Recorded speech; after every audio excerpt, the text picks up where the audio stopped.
I remember one of my first mentors in Toastmasters is a senior leader in the organization I was. He said he has so many meetings in the day, but for his week, his Toastmasters meeting.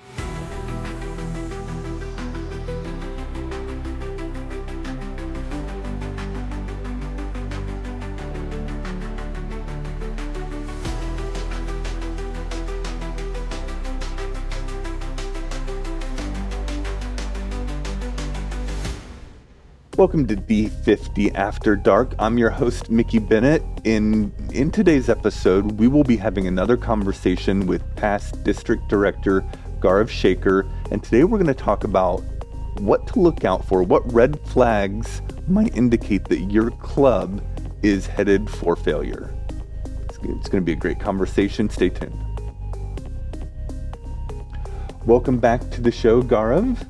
Thank you again for having me here. I've been having so much fun talking to you about Toastmasters and business, but today we're going to get really specific with club success and red flags to watch out for that even might be there for an otherwise great club. Sometimes the red flags are there that forecast failure. So what are some red flags that you see for clubs? I think the number one thing that keeps a club active is their meetings. If you're not having meetings, then that's a sure shot sign that your club is going to have issues very soon.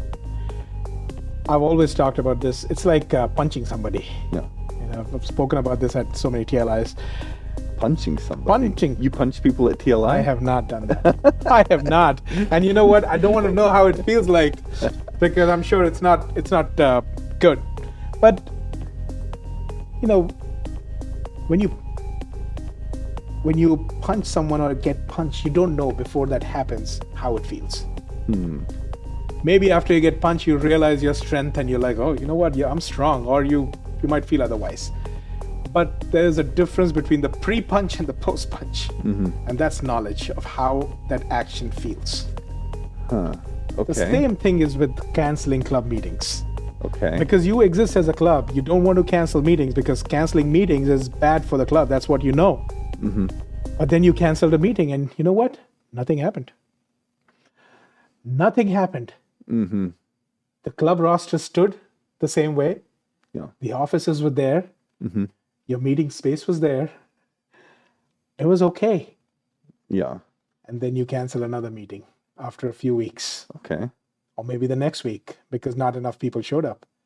And then over a period of time, you cancel so many meetings that now people who were serious about being your club members, they know that this is canceled. I remember one of my first mentors in Toastmasters is a senior leader in the organization I was. He said he has so many meetings in the day, but for his week, his Toastmasters meeting is unmovable. That's a commitment he has made to himself that he's going to attend that meeting once a week and just make sure that he works on different things that his professional journey, his Toastmaster journey requires. So people who joined your club, they know that your club meets at a certain time and certain day of the week, whatever the meeting frequency is, how they meet. So they have sequestered that time. Over a period when you start canceling meetings, they now don't know. They're in a limbo. Will we meet? Will we not meet? And then suddenly these people who were serious about your club meeting, now because they don't know whether the meetings will happen, have started making other plans. Yeah. Because guess what? Last time they thought, should we go to that dinner? But it's at the club meeting. And at the 11th hour, it got canceled. So maybe the next time they have an invitation to do something else, they will go for that. And when you don't have meetings, that's the sure shot recipe to folding your club. Yeah. That's the first one. The second one I feel is when you are scrambling for people to fill out roles. Yeah. And that means that enough people are not present at your meetings. Why is that happening? Yeah. Why did people pay their dues to not show up? When was the last time you paid $45 to not show up? Something is causing you to not show up. Yeah. As a club officer, I would want to check with this person. What's going on? Now, there are genuine reasons why sometimes people cannot make it. I would investigate In fact, as a good, responsible club officer, if let's say for whatever reason this timing has ceased to be possible for this person to be in a club meeting, I might even recommend them some other club so that they can still continue their Toastmasters membership.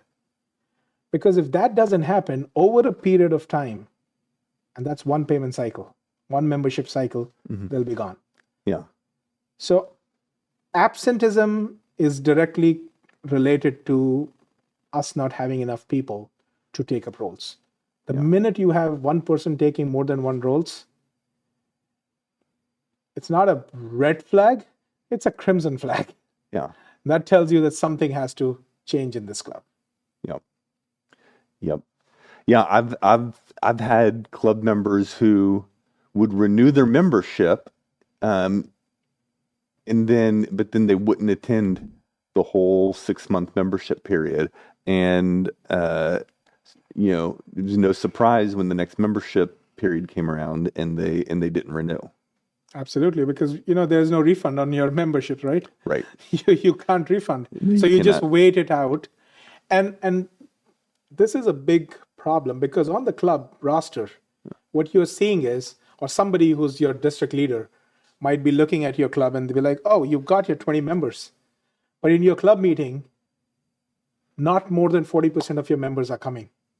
Guess what? That 20-member club is suddenly going to be that 6-7 member club in the next cycle. Yeah. So, and I feel like there's a relationship there. So you have canceled meetings is the first red flag. Yes. Now, is this something that happens a lot? Like, why would you justify canceling a meeting? For a variety of reasons. I remember one of the clubs that I was part of at UT Dallas, the rule was that we can never cancel meetings. And Right. this is a student club. Yeah. The absolute rule was it doesn't matter what you guys are doing, a meeting has to happen. Yeah. And there were times that there would be just 3 students in the club meeting, Yeah. and they would do table topics between themselves, Yeah. but they kept the meeting. They were like, we will not cancel it because that sends a wrong message to the rest of the members that it's okay to not have a meeting. So you want seriousness from your members.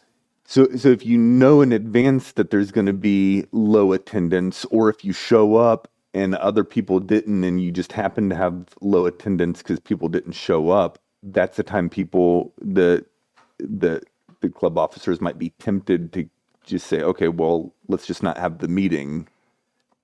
But you have to have the meeting anyways, even if it's just 3 members. Even if it is 3 members, have that meeting. Do not cancel it. And I think it goes back to the point where, did you do your due diligence while recruiting new members? When somebody says, I want to be a Toastmaster member, did you just become so happy that, oh, yes, now we've got a new member, we'll put them through and we'll have another member that will be a +1 on our numbers? Or have you had that chat with that person? Why do you want to join Toastmasters? Mm-hmm. What changed in your life, or what prompted you to come to this meeting as a guest, or even think about a Toastmasters membership? If it's a short-term thing, where it's just an infatuation of being a Toastmaster, Yeah. and there is no plan, maybe this is not a good member. So vet your members. And I know there are several clubs that vote for their members, before you have to vote your members in, but they spend some time trying to know the member, to know if this member is the right fit. It's not just another person who wants to be a good public speaker. It's also about the culture of the club. Yeah. What if this person is destructive to the culture? Not because they're a bad person or a good person. The fit is not there. Yeah. Yeah. So I think that's I think what you're pointing to is like the third red flag that you wanted to share with us today is members not having clarity on their educational journey. Absolutely. Why did you join Toastmasters? Why do you want to join Toastmasters? This is the first question every guest is ever asked. What brought you here to the meeting? And they will always say they want to be better speakers. Maybe in some cases, they've heard about the leadership aspects. They want to be better leaders. But members, when you just come to a club meeting because there are certain roles to fill in, and we just need to fill it in, and we need to just do a meeting and fill the time Yeah. without any strategic objective Yeah. as a member, as a club. Yeah. I mean, did you plan your goals? How did you want to progress in your journey as a Toastmaster? Mm-hmm. What kind of roles did you want to do? There are several clubs that do this role planning ahead of time. So you know that, hey, week 1, I'm going to be a timer. Week 2, I'm going to be an evaluator. Week 3, I have to write a speech. But by the way, before I write the speech, I need to sit with my mentor in the club and make sure that I rehearse with them. See, all that planning helps to keep the members informed. It is all about keeping them informed, keeping them on track. And when an individual member is on track, the group of members are on a track, the club is on track.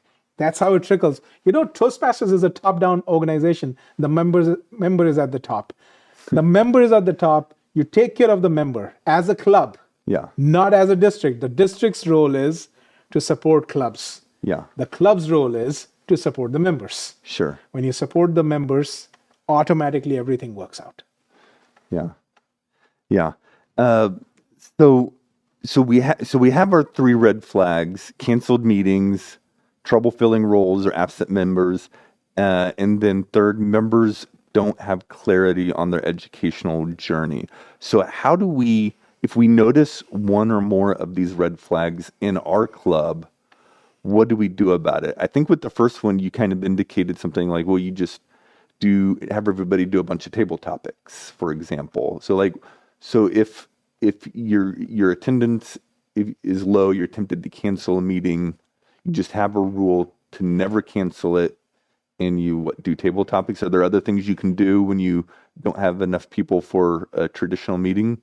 I mean, you know what? You could have one person give a speech. Yeah. If you need to have an evaluator, you could have multiple evaluations. Sure.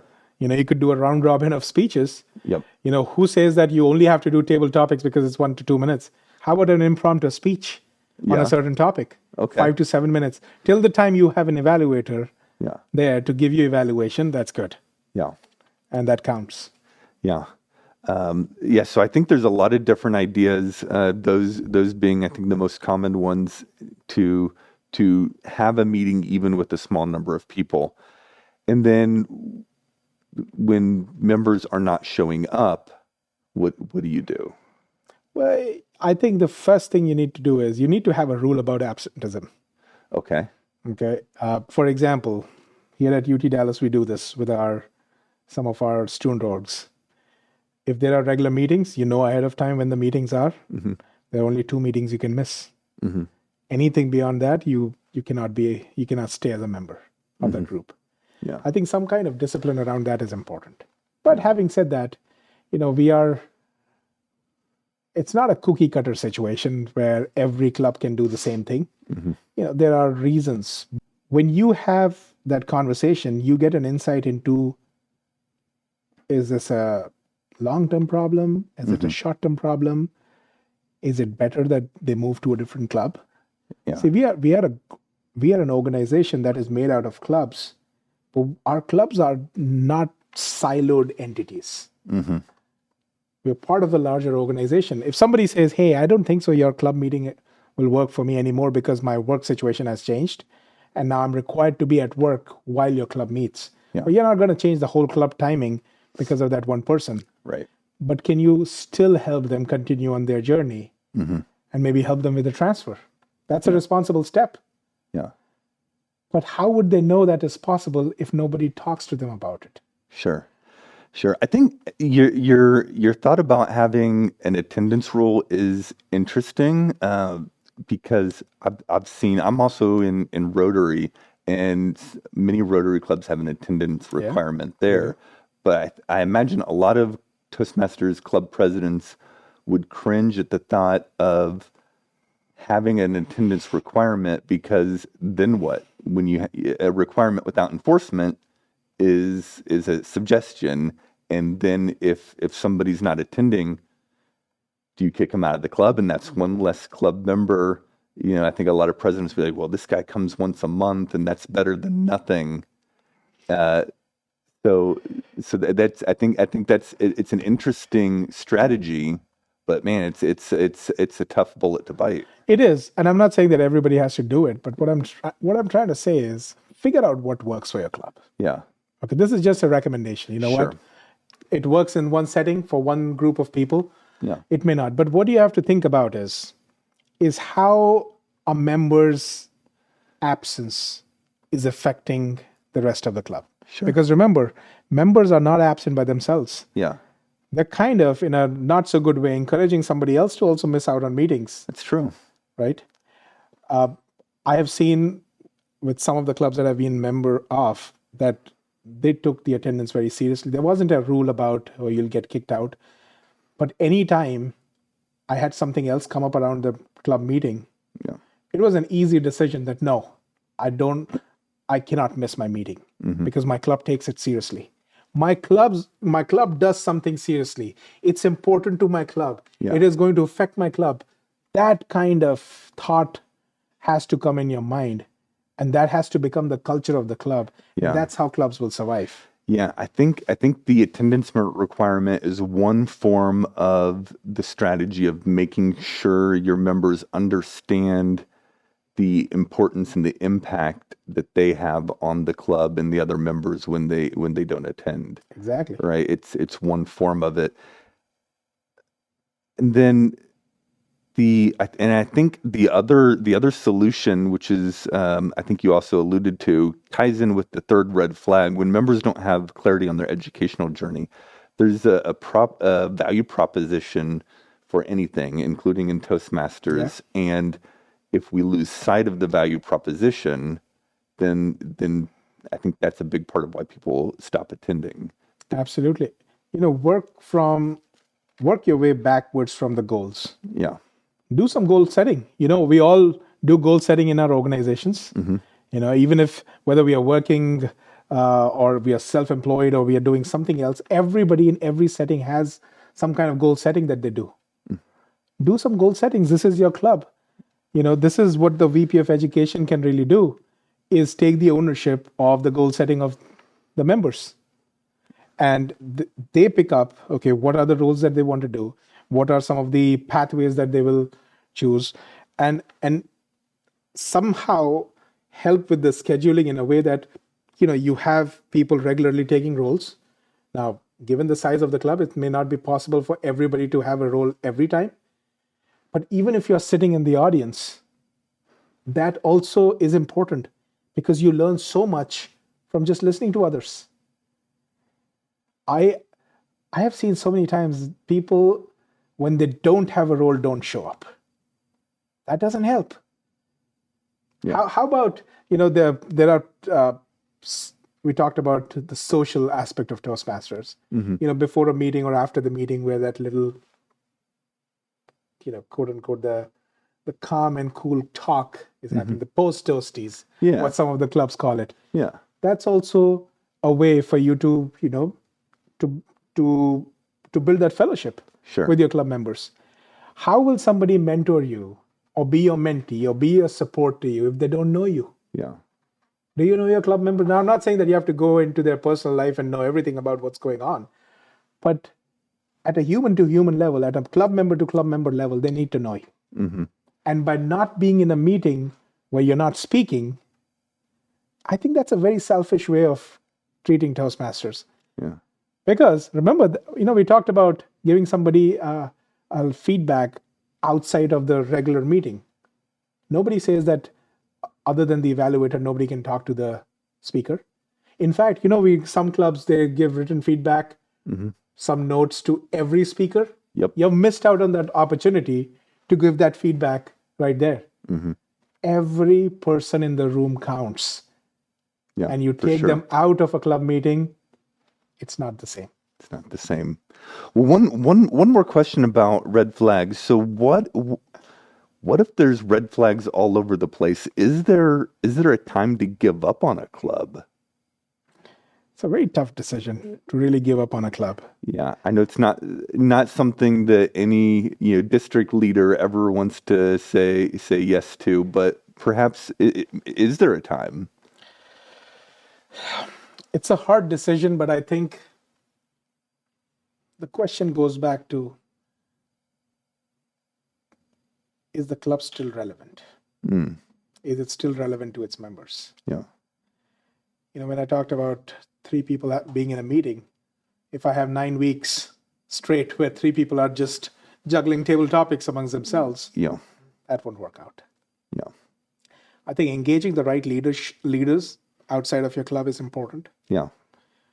Sometimes inviting other clubs to join you for a club meeting can also help with attendance. Yeah. And help you have a healthy meeting, give you some perspective which is outside of your club, but engage your area director as soon as possible. Yeah. Your area director is your best friend. They are your best friend. They are going to be, they're the first members of the district leadership and they're the closest to you. Engage them. There are several other leaders in the district who are invested in your success. Have a chat with them. See if there are things that you don't know, how you can turn around your club.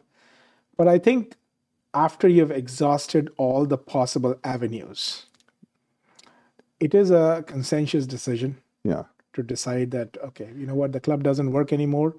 The leftover members who are there, they're not getting a full experience. And is there a way that they can move to some other club and still continue to gain out of Toastmasters as a whole, just that the club ceases to exist? Unfortunately, I've been a part of a couple of those clubs myself.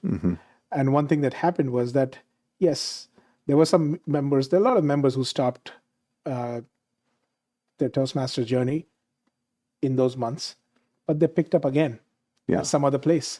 And the ones who were there at the end, when the club folded, they quickly transferred to some other places. So in a way, to that individual, which is at the top of the organization, is still getting benefited. It's just not in the same setting, but it's a different setting that now works for them. Yeah. Yeah. So I think what you're saying is potentially there might be a time when it's time to give up on a club. However, long before you get there, get help. Your area director can potentially bring ideas that you never occurred to you. When I was area director, I had a corporate club. They brought one of the vice presidents of the company to come give a speech. We didn't do an evaluation of them. We just let them come and they gave a speech. And that brought so many people to check out the club because they wanted to hear this executive give a speech and be a part of that meeting. And, that's not an idea that, I had necessarily had before that. Right. And so there's people, area directors and others who can help you with things that you haven't thought of before you get to the point where it's time to close the doors. And if you do, make sure everybody's got a parachute to maybe you all just merge into another club, or you help people find a club that's going to work for them so they continue their journey. Exactly. The district can assign you club coaches. Club coaches help you in those difficult times, and they are experienced Toastmasters who may have seen it. They might have good ideas, and in a lot of ways, they do turn the club around through their help. There are resources.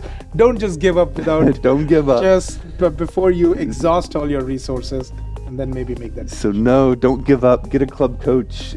Talk to your area director. Okay, great. I love it. All right. Well, thank you so much for talking to us about club success and failure and how to prevent it. I think it's a very important conversation to have.